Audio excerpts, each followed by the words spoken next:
Segundo livro dos Reis, capítulo de número 13, verso de número 14. Vamos lá, continuar caminhando nas páginas da Bíblia. Segundo livro dos Reis, capítulo de número 13, verso de número 14 em diante.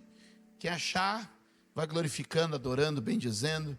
Você em casa também escreve aí de onde você está acompanhando a gente. Comenta aqui, a gente gosta muito de saber. E já diz quantas pessoas estão assistindo com você. Você e mais dois, né? 3, põe aí. 3, 4, 5. Quantas pessoas estão assistindo com você? Escreve aqui pra gente agora. E não deixa de escrever a tua cidade. Aleluia! Glória a Deus! Quem está pronto? Verso de número 13, capítulo 13, verso 14. Ora, Eliseu estava sofrendo da doença da qual morreria. Então Joás, rei de Israel, foi visitá-lo e curvando-se sobre ele, chorou gritando. O que ele fez? Meu pai, tu és como os carros e cavaleiros de Israel. 15.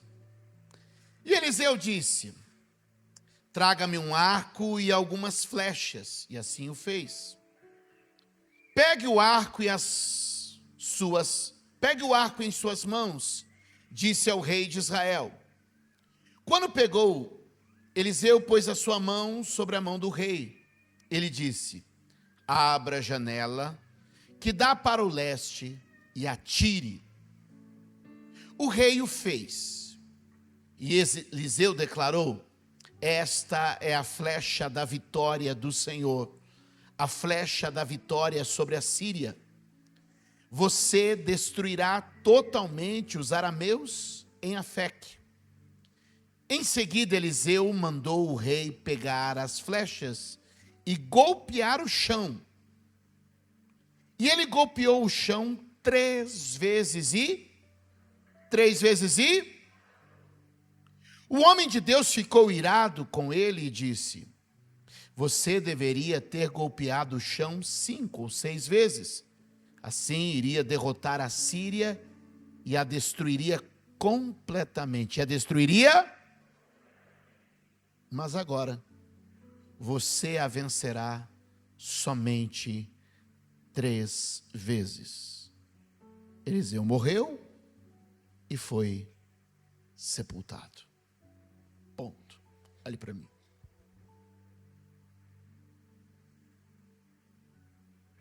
A vida e o ministério de Eliseu é extraordinário, sim ou não?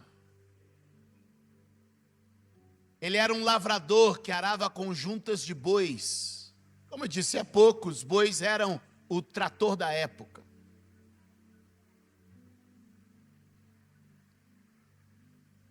Eliseu seguia arando até que recebeu a capa de Elias sobre ele. Perseverou na jornada servindo Elias, lavando suas mãos, cuidando do profeta. No final, eles caminham juntos, uma longa caminhada por 4 cidades. No fim da jornada, só Eliseu está com Elias. Elias deixa cair sobre ele seu manto, sua unção, sua herança profética. Elias agora derramou sobre Eliseu autoridade, poder, revestimento do Espírito. Eliseu é agora um homem cheio do Espírito Santo, é um homem cheio do poder de Deus. Quem pode dar glória a Deus por isso? Mas irmãos, o tempo passa, a idade chega, e o caminho de todos é partir. Agora, Eliseu está na cama, são seus últimos dias, está para partir, já não tem mais força para viajar, já não tem mais condição de trabalhar, é o seu leito de morte. A notícia se espalha: Eliseu não vai durar muito tempo. Nesse período, eu sempre gosto de contextualizar vocês com a história. Nesse período reinava sobre Israel um rei chamado Joás. Como é que chamava o rei? Joás. Jeoás. Falei errado. Jeoás. Um rei chamado Jeoás. Joás sabe que Eliseu está para morrer. E ele diz, já sei. Vou buscar uma última bênção. Vou buscar uma última bênção. Muitos de nós somos educados por este caminho. Vou para a igreja buscar minha bênção hoje. Sim ou não? Muitos de nós fazemos movimentos com esse mesmo espírito. Estou enrolado aqui. Preciso de uma bênção hoje. Quem já fez isso?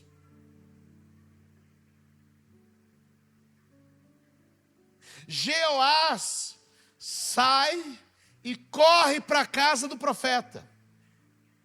Quando chega na casa do profeta, é uma cena que eu queria pensar, né? Ele chega, ele se joga na cama do profeta. Ai, meu pai, carros de Israel, seus cavaleiros, ai, tu és. Eliseu olha para ele e fala assim, o que queres? Tem interesse aqui. Eu sei que esse pessoal não veio hoje, faltou. Só veio gente de outro nível. Mas você já viu gente que vive a vida por aí? Fala ou não fala? Que vive a vida por aí, faz o que quer, como quer, do jeito que quer.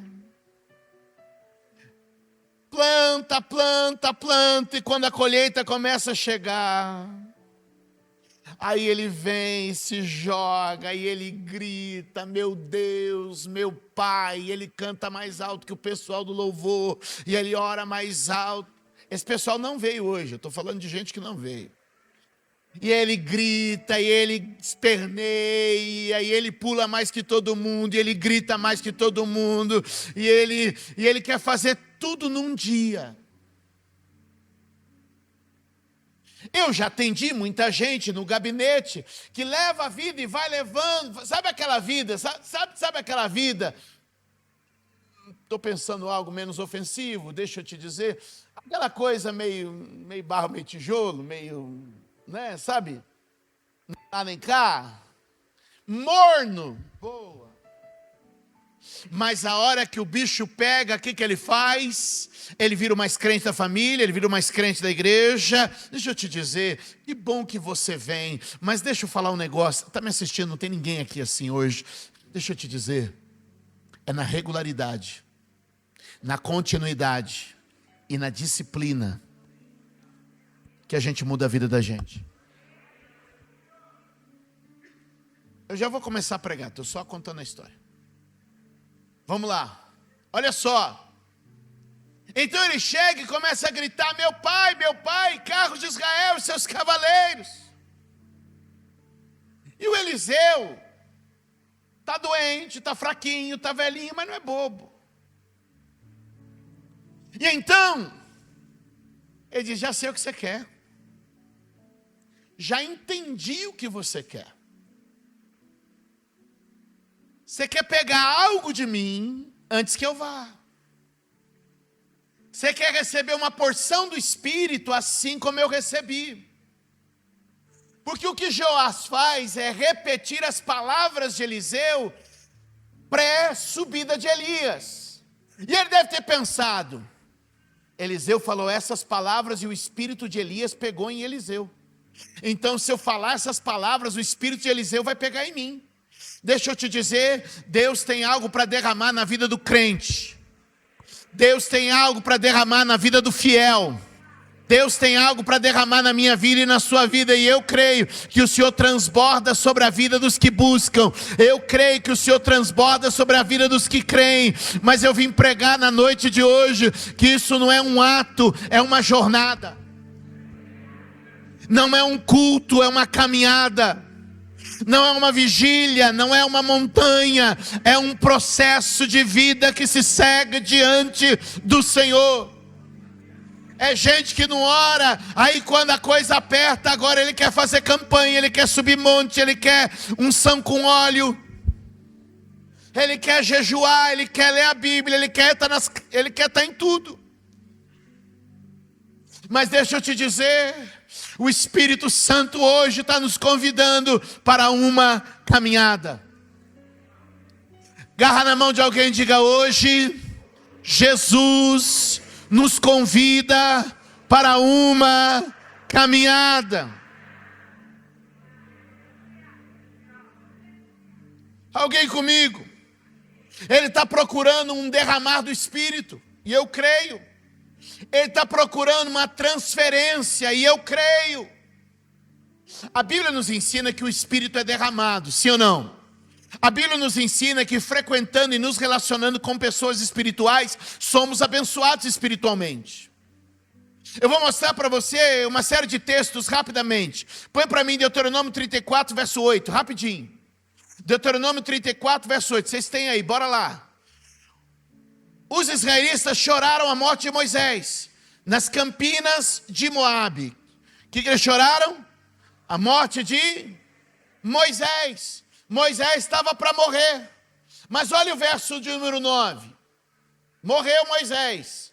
Ora, Josué, filho de Num, estava cheio do espírito de sabedoria. Por quê? Por quê? Moisés tinha imposto as suas mãos sobre ele.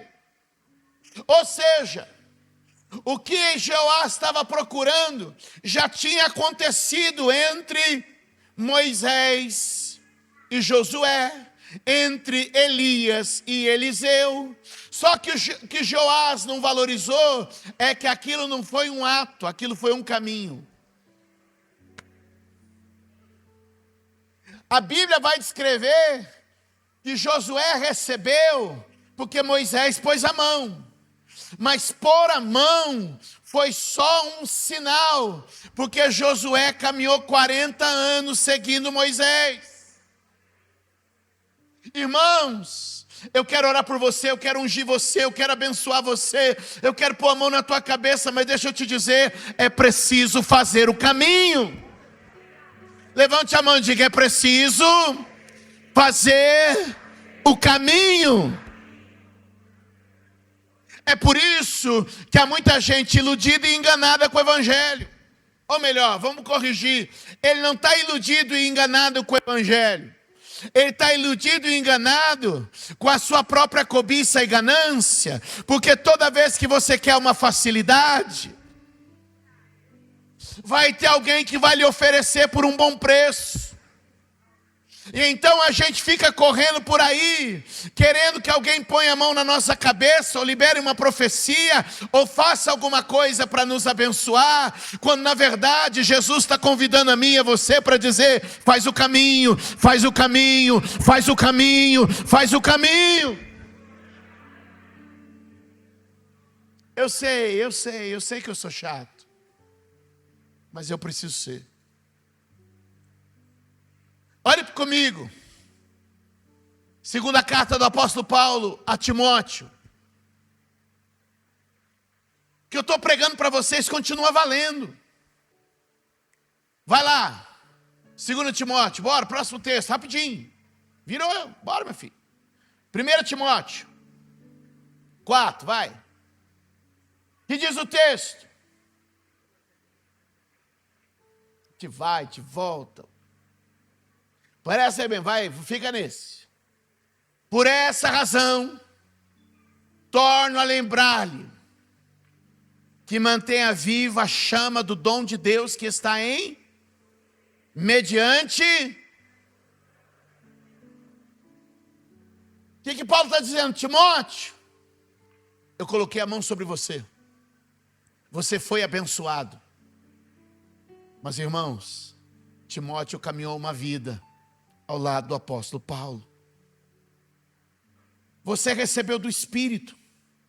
Você recebeu da bênção. Você recebeu da graça. Eu creio numa transferência. Eu creio que você que tem caminhado com a igreja tem recebido.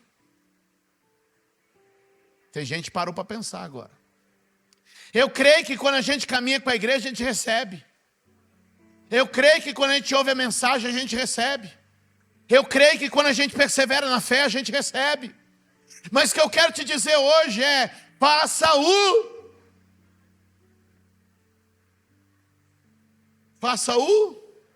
caminho.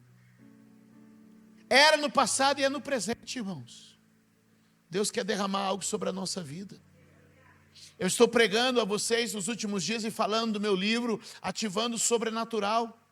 Como viver a vida no Espírito.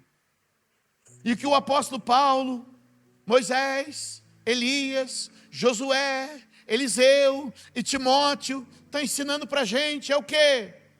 Você pode ser impactado por uma presença, você pode ser impactado por um relacionamento, você pode ser impactado por uma caminhada de fé. Pegou a ideia, igreja? Voltemos para o livro de 2 Reis. Quem abriu a visão aqui? Quem abriu a visão aqui? Voltemos para o livro de 2 Reis. Olhemos para a história de novo. O rei Jeoás então corre, grita: meu pai, carros de Israel e seus cavaleiros. Eliseu entende o que aquilo significa. Quem está comigo? Eliseu entende o que aquilo significa. Já sei o que tu quer. Tu quer receber o que eu recebi. Tu quer a bênção que eu tenho. E é tão maravilhoso que o nosso Deus é um Deus de oportunidades. Segure na mão de alguém e diga: nosso Deus é um Deus de oportunidades. Diga comigo: o cara todo errado tem uma oportunidade de aprender a lição.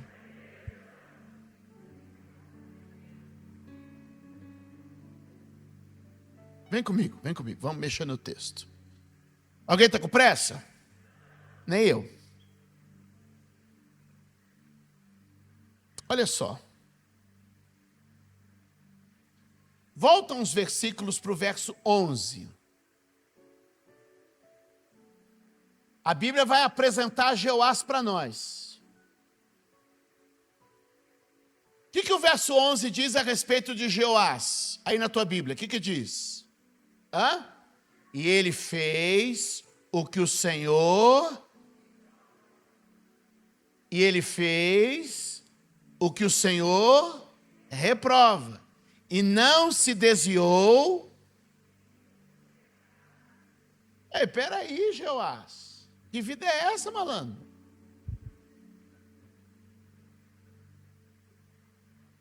Você entendeu, Rubenita? O Jeoás vai lá, vivendo uma vida de pecado, vivendo uma vida bagunçada, vivendo uma vida sem compromisso, vivendo uma vida sem fidelidade, faz um clamor. Irmãos, Deus é um Deus muito bom. Eu vou repetir isso aqui. Deus é um Deus muito bom. Deus é um Deus misericordioso. Você sabe que a discussão de Jonas e Deus foi essa. Deus disse: vai a Nínive e prega contra aquela cidade, porque eu vou destruir aquele povo. Aí Jonas fala assim: eu sei, eu te conheço. Eu sei como o Senhor é. Eu vou lá, vou pregar para aqueles pecadores, que o Senhor vai destruir a cidade. Aí eles vão orar, vão se arrepender, e o Senhor não vai destruir nada. Eu te conheço, eu sei que o Senhor é um Deus de coração mole. Qual foi o problema de Jonas? Jonas sabia. Aí Jonas prega, o povo se arrepende, e Deus fala: vou destruir eles não.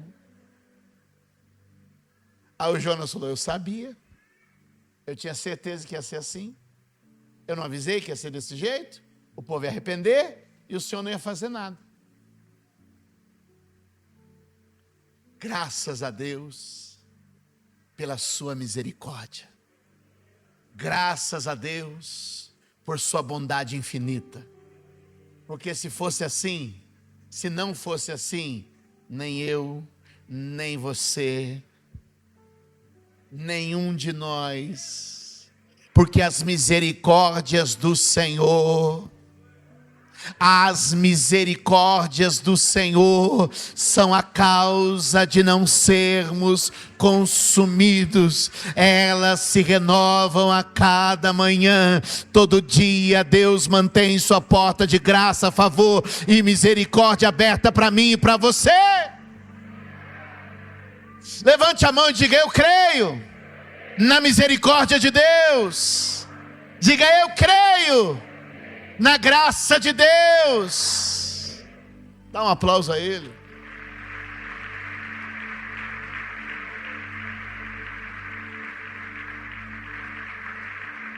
Porque olha só, o Jeoás vai lá com a vida toda torta, toda errada, faz um clamor, e o Eliseu olha para ele e fala assim: já sei o que você quer, Jeoás.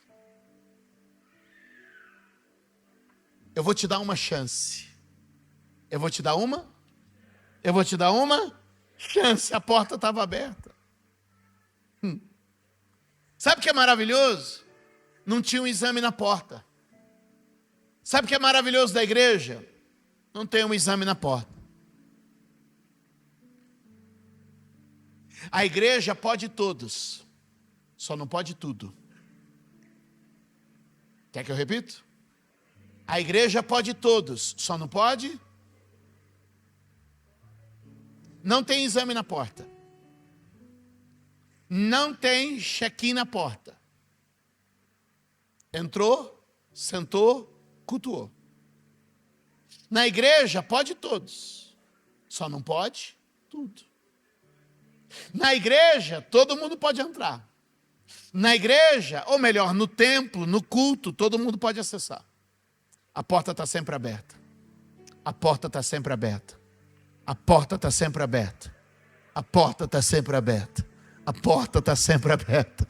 A porta continua aberta. A porta permanece aberta. A porta está aberta. Ei, pecador, a porta está aberta. Ei, você que errou, a porta está aberta. Ei, você que fracassou, a porta está aberta. Ei, você que falhou, a porta está aberta. Ele recebeu, e recebendo deu a ele uma chance. Que chance? A chance de fazer um caminho. Hoje eu vim ser bem pastoral aqui, vocês estão notando? O Espírito Santo tem dito para mim e para você nessa noite. Embora não houve uma fiscalização na porta, Deus sabe o que a gente trouxe para cá hoje. Deus sabe o que eu trouxe para cá. E Deus sabe o que você trouxe para cá. Você acha que Parede Preta não pregava santidade, né? Deus sabe como eu cheguei aqui. E Deus sabe como você chegou aqui. Deus não colocou uma lista na porta dizendo quem podia e quem não podia entrar.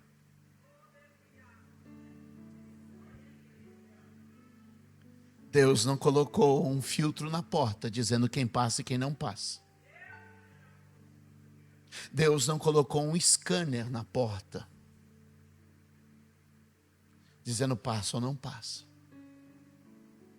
Todos nós entramos livremente.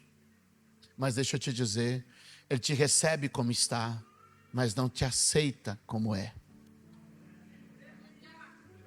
Deixa eu te dizer, Ele te recebe como você está, mas Ele não te aceita como você é. Jesus nunca deixou de receber e dar oportunidade aos pecadores. Jesus sempre foi aquele que deu uma nova chance, uma segunda chance. Eu creio num Deus de segunda chance. Eu creio num Deus de novas oportunidades. Eu creio num Deus de novos caminhos. Quantos podem dizer amém? Levante a sua mão e diga oportunidade. Diga o caminho da graça é feito de janelas de oportunidade. O caminho da graça é feito de janelas de oportunidades. De confessarmos, de nos rendermos e de transformarmos. Quando uma janela de oportunidade é aberta e uma pessoa não confessa, quando uma janela de oportunidade é aberta e uma pessoa não confessa, não muda, não assume, deixa eu te dizer, a segunda chance não abre para ele. Alguém comigo? Alguém comigo? Agora, o que Deus está fazendo é levar Joás para uma nova oportunidade. Ele foi acolhido como era. Então não é como eu chego, mas é o quanto eu estou disposto a caminhar na direção oposta. Ele chegou um pecador. E Deus estava falando com ele, será que você está disposto a fazer outro caminho? Pastor, onde o senhor quer me conduzir? Eu quero que você dê as costas ao pecado. Eu quero dar as costas ao pecado. Eu quero seguir na direção oposta. Eu quero fazer o caminho da graça. Eu quero fazer o caminho da fé. Eu quero fazer o caminho da liberdade. Eu quero fazer o caminho do arrependimento. Eu quero fazer o caminho da confissão. Eu quero fazer o caminho do quebrantamento. Mais alguém aqui hoje? Mais alguém aqui hoje? Sinaliza com a mão dizendo: hoje eu começo um novo caminho para receber o que o céu tem para mim.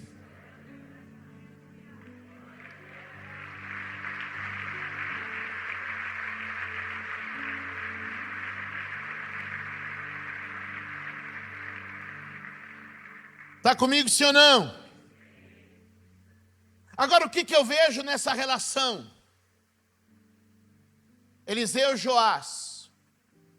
Eu vejo Joás clamando emocionado, repetindo uma frase poderosa. Muitos de nós temos caído no conto das frases poderosas, sim ou não? Sim ou não? Muitos de nós temos caído no conto das frases poderosas. Vem porque eu vou te ensinar.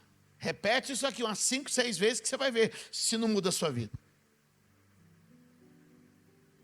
Sim ou não? A confissão da fé não é uma repetição de frases, mas é uma afirmação de verdades. Então Deus está nos convidando hoje a abrir a nossa boca para declarar a fé. Mas o que a gente declara é a confissão de uma verdade que a gente vive. Diga comigo, a fé confessada deve ser uma verdade vivida. O que Jó faz é recitar uma frase de efeito. Mas o que Deus chama ele para fazer é para firmar a sua vida na verdade. Segure na mão de alguém e diga: é tempo de firmar nossa vida na verdade. Você pode dar um aplauso a Jesus?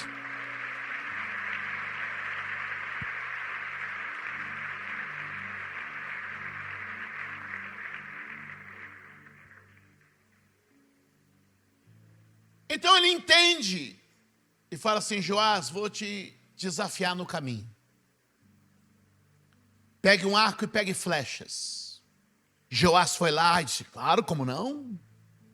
Pegou arco e pegou flechas. Abre uma janela e atire uma flecha. E Joás pegou, abriu a janela e atirou uma flecha. O que o senhor manda fazer, eu faço.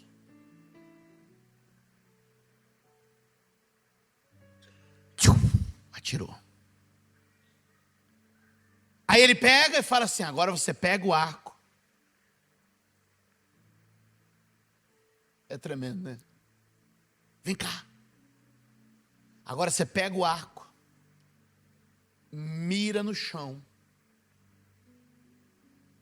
e começa a atirar no chão. Ô David, corre aqui, rapidinho.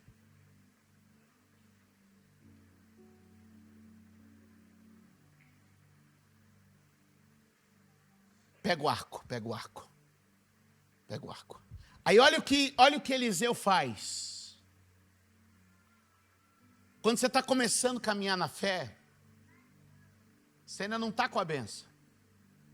Mas se você está com quem está com a benção, pegou a ideia? Você não está com a benção. Você precisa fazer o caminho. Mas coisa boa é estar com quem já fez o caminho. Repete comigo, coisa boa é andar com gente que já fez o caminho. Preciso contar um testemunho para vocês rapidinho. Fica aí. Não, pode baixar o braço, depois você volta. Eu ontem fui pregar nos 40 anos do pastor Rubinho, um amigo meu. 40 anos de ministério. De vida, de ministério. E ele me convidou para pregar. E sabe, eu ouvi ele pregando 28 anos atrás. Eu era um jovem pregador e ele já era um pregador mais experiente. E naquele dia eu ouvi ele pregando Atos 2, o batismo com o Espírito Santo, o dia de Pentecostes. Era o ano de 1998. Eu dei para ele o endereço, o dia da semana e a mensagem que ele pregou há 28 anos atrás. E eu me lembro de uma coisa, que eu vi ele pregando cheio do Espírito Santo. Eu falei, Jesus, um dia eu quero pregar cheio do Espírito Santo assim também. Eu ainda não tinha tanta experiência com o Espírito Santo, mas eu estava caminhando com alguém que tinha. Quem quer receber precisa fazer o caminho. Eu caminhei com o Rubinho 28 anos, de lá para cá. E olha, ontem ele estava completando 40 anos de ministério. Sabe o que é isso? É fazer o caminho. Aí eu fui pregar ontem e falei assim, ó, eu tentei, daqui 28 anos eu tento de novo, que eu não consegui pregar igual ele.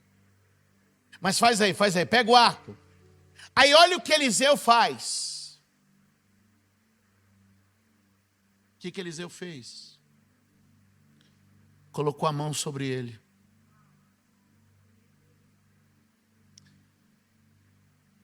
Como é que Moisés abençoou Josué? Como é que Paulo abençoou Timóteo? Como é que Eliseu estava abençoando Joás? Colocou a mão. Ele coloca a mão. Ele o abençoa. Joás tem a bênção, mas está com quem tem. Joás tem o Espírito, mas está com quem tem. Qual é a lição? Você pode chegar sem, mas tem que fazer o caminho. Aí ele disse, agora pega as flechas. Atira para o chão. Atira para o chão.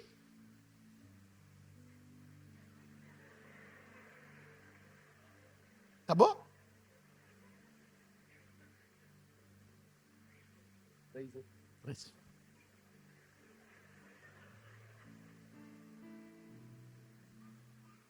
Aí Eliseu olha para ele e fala assim, se você já tivesse atirado 5, 6, um pouco mais, você ia ter uma vitória definitiva. Mas como você fez só 3 vezes, você vai ter 3 vitórias e não mais. Porque a vida cristã só é vitoriosa quando a gente faz todo o caminho. Quando a gente faz todo o caminho. O problema é que tem gente querendo receber algo do céu sem fazer caminho. Tem gente querendo receber algo do alto sem fazer o caminho. E é por isso que o apóstolo Paulo vai dizer assim, combati o bom combate, acabei a carreira, guardei a fé. Ele vai dizer, eu fui até o final.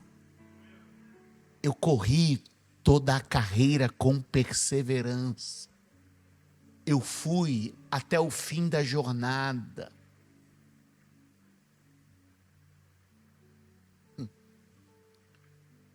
Por que ele parou? É uma boa pergunta, sim ou não? Por que ele parou? Eu penso 3 coisas e termino. Acho que ele parou por causa do preço das flechas. Acho que ele parou por quê? Por causa do preço das flechas. Às vezes a gente para porque está ficando caro demais. Porque a gente não está disposto a pagar um preço. E ele falou, não, tá ficando caro demais isso. Já foi 3 flechas, vamos economizar. Flecha está cara no mercado, o dólar subiu, crise do petróleo. Não, flecha está caro. Às vezes a gente para porque acha que está ficando caro. Às vezes a gente para porque acha que está ficando caro demais. E eu quero te dizer que Jesus contou uma história de alguém que encontrou uma pérola de grande valor, que representava o reino de Deus. E a Bíblia diz que esse homem vendeu tudo e comprou essa pérola de grande valor. Por quê? Porque não há nada mais precioso, valioso do que o reino de Deus para minha e para a sua vida. Alguém comigo aqui hoje? O Senhor está te dizendo, ainda que pareça que está ficando caro, continua a tua jornada. Às vezes você está dizendo, eu estou pagando caro demais para esse casamento continuar, eu estou pagando caro demais para continuar no ministério, eu estou pagando caro demais para continuar nessa vida. E Deus está te dizendo, ei, o que você está para ganhar não se compara com o que você está recebendo. Ei, o Senhor está te dizendo que as tribulações do presente não hão de se comparar com a glória que no futuro há de ser revelada.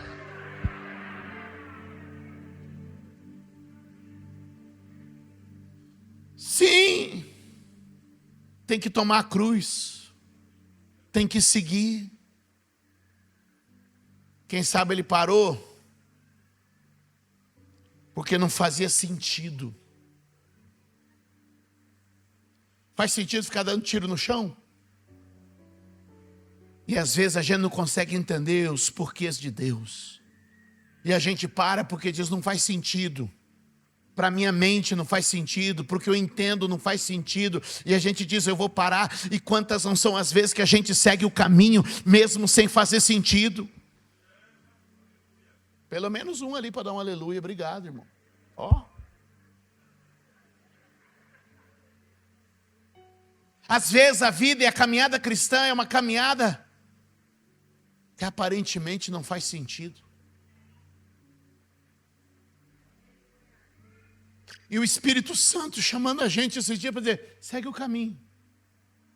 Está caro, segue o caminho. Não faz sentido? Segue o caminho. As coisas vão se ajeitar.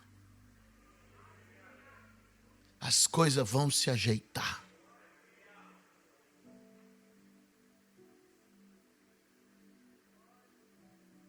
Vai se ajeitando. Outro dia eu ouvi de um pastor mais antigo, meu filho, a obra é igual um caminhão de melancia. Vai tocando que a carga se ajeita.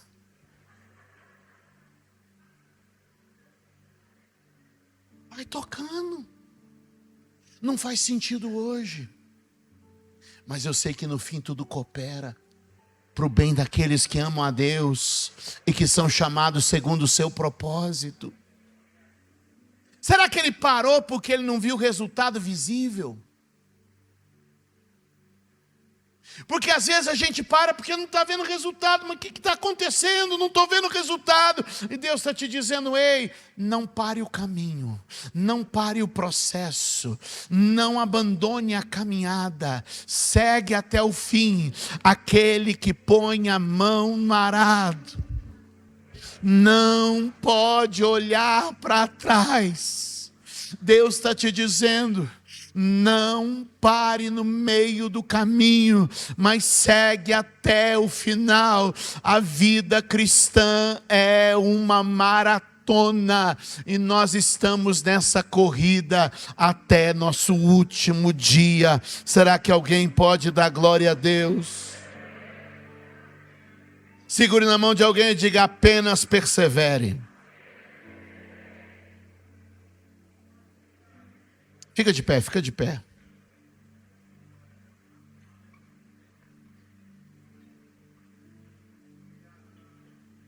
Alguém aí sentindo a graça de Deus aqui? Alguém aí sentindo a presença de Deus aqui? Alguém pode colocar a mão no coração e dizer: Senhor Jesus, renova as minhas forças, porque eu quero caminhar até o fim. Diga: hoje eu digo para mim, é proibido desistir.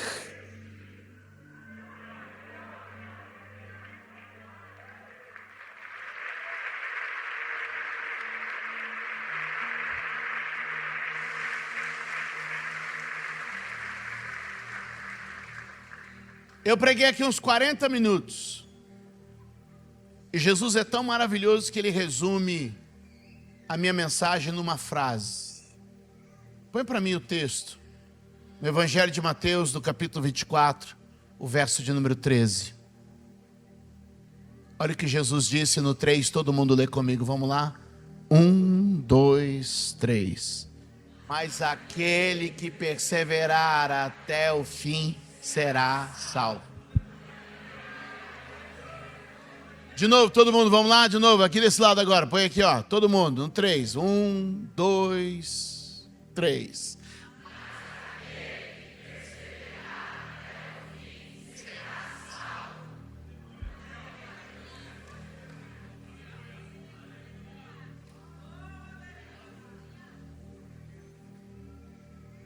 Vem como tá, mas faz o caminho. Chega como tá, mas decide fazer o caminho. Vem do jeito que está, mas faz o caminho. Deus só está te convidando e dizendo: bora fazer o caminho. Bora fazer o caminho.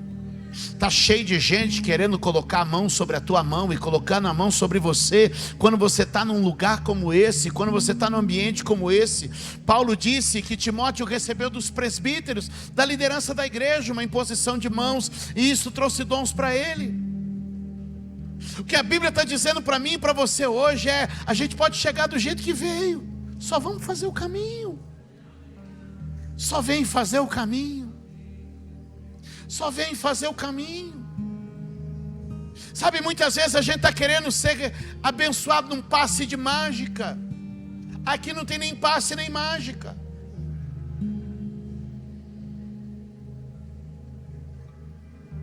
E o Espírito Santo te trouxe neste lugar, porque o Evangelho não é nem passe nem mágica. O Evangelho é caminho. É um caminho que eu tenho que seguir, é um caminho que você tem que seguir. Será que você pode dar a mão para a pessoa que está à sua direita e à sua esquerda, e a gente fazer uma grande reunião de oração aqui neste lugar hoje, para dizer: essa igreja segue o caminho, esta igreja permanece no caminho. Afinal de contas, o próprio Jesus se apresentou dizendo: eu sou o caminho. Jesus disse: eu sou o caminho. A Bíblia diz que a primeira maneira de se referir à igreja, isto era, aqueles que são seguidores do caminho. Ou seja, o Espírito Santo nos trouxe aqui hoje para lembrar: o reino de Deus é caminho. Quantos podem dizer amém? O reino de Deus é caminho. O problema de Joás é que ele achou que era um passe de mágica, que era uma frase forte, que era uma citação poderosa. Não, o Evangelho não é passe de mágica.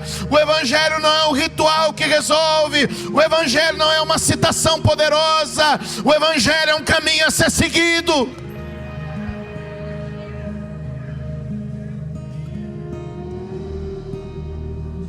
Desculpa se eu não sou o pastor mais legal que você ouviu. Mas o que eu vim te dizer hoje é: Deus te convida para fazer o caminho. Eu quero que você comece a orar aí onde está e dizer: Deus, me ensina a fazer o caminho.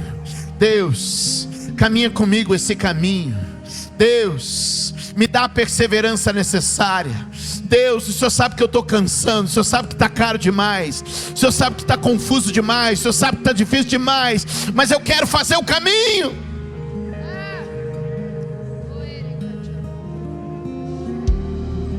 Eu todos os dias sou perguntado por alguém: qual o segredo? Qual o segredo? Eu não sei bem o que responder, mas uma coisa eu sempre digo: eu continuei o caminho, eu continuei o caminho. Qual é o segredo entre a cristã mundial lá da garagem, a cristã mundial da catedral? É porque ela continuou o caminho. Qual é o segredo do Júlio lá pregando no Jardim Boa Vista, num barracão de madeira, e o Júlio pregando no Brasil hoje? É que a gente continuou o caminho. Por que que eu estou casado com a dona Érica depois de 27 anos? É só porque a gente continuou o caminho. Por que que eu continuo acreditando na chamada que Deus me deu? Eu só estou seguindo o caminho. Será que você pode orar e dizer: Deus, renova as minhas forças para o caminho? A Bíblia diz que Elias comeu pão e pôde correr. A Bíblia diz que Elias bebeu água e pôde caminhar. Pai, em nome de Jesus, nós queremos orar na noite de hoje e nos rendemos aos teus pés deste lugar, pois nós queremos fazer o caminho. Nós queremos avançar no caminho. Renova as nossas forças para o caminho e dirige os nossos passos no caminho. Livra os nossos pés de tropeçar. A tua palavra diz, meu Pai: faz os meus pés ágeis, faz os meus pés ligeiros como o da corça. Oh, Espírito Santo, faz o coração queimar no caminho de novo, como os homens do caminho de Emaús, Senhor, que sentiam o coração aquecido no meio da palavra. Faz-nos perseverar no caminho. Faz-nos perseverar no caminho. Espírito Santo, nós oramos neste lugar, no meio de uma geração tão imediatista, de fórmulas mágicas, no meio de uma geração onde tudo tem de ser instantâneo. Espírito Santo, tu nos estás ensinando a fazer o caminho, a seguir o caminho.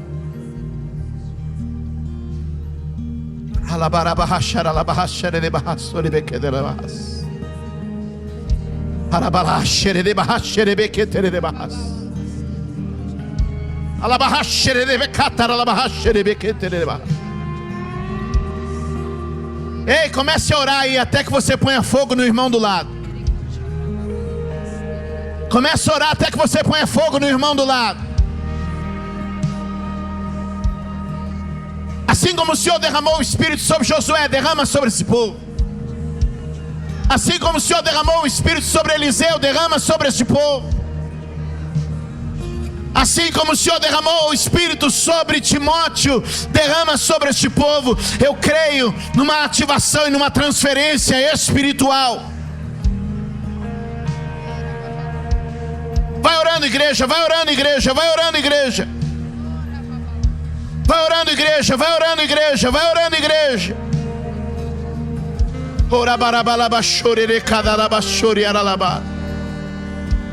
Deus vai renovar nossas forças para o caminho. Deus vai renovar a tua caminhada hoje. O Espírito Santo está me mostrando pés sendo curados. O Espírito Santo está me mostrando pés feridos sendo curados. Você vai voltar para o caminho. Você vai voltar para o caminho. Oh, Ele é o caminho no deserto. Na noite escura Ele vai te guiar. A palavra vai ser a lâmpada dos pés e a luz do caminho. Vai orando, igreja, vai orando, igreja. Deus está levantando gente que vai perseverar no caminho. Não são fórmulas mágicas, não são frases poderosas. É uma caminhada de vida, é uma caminhada de história. Ei!